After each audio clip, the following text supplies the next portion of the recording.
Hello everyone. Welcome to my channel Learn with Dr. Shweta.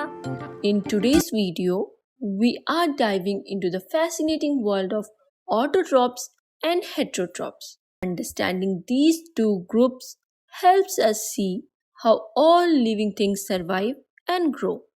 Have you ever thought how living things like plants and animals get their food? It's pretty interesting.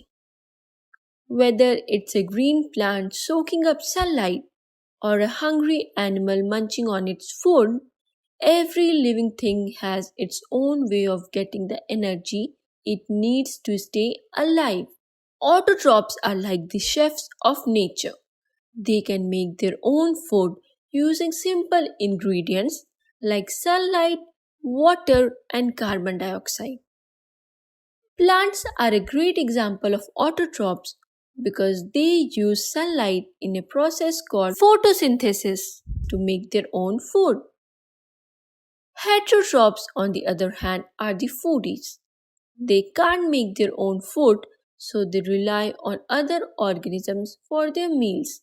They munch on other living things to get their energy. All animals and non photosynthetic plants are classified as heterotrophs. Well, now let's break down the words autotrophs and heterotrophs in order to understand its meaning. So, auto means self or own in Greek, and troph means nourishment or feeding.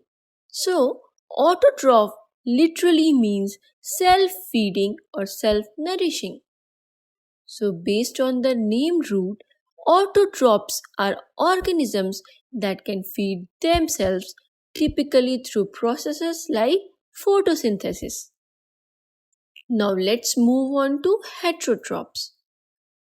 Hetero means different or other in Greek, and again, troph means nourishment or feeding. Therefore, heterotroph translates to other feeding or obtaining nourishment from others. So, based on the name root, heterotrophs are organisms that rely on other sources for their nourishment, meaning they need to consume other organisms to survive. Therefore, heterotrophs are also known as consumers. Now let's have a look on the differences between autotrophs and heterotrophs. Autotrophs make their own food using sunlight and simple ingredients like water and carbon dioxide through photosynthesis. On the other hand, heterotrophs depend on other organisms for food by consuming plants or other animals. Examples of autotrophs are plants, algae, and some bacteria. Examples of heterotrophs are animals, including humans. Autotrophs obtain energy directly from sunlight or chemical reactions. On the other hand, heterotrophs obtain energy indirectly by consuming organic matter.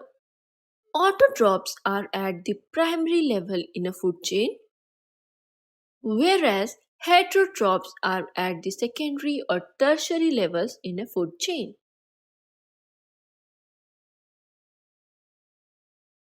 Hope you find this video helpful.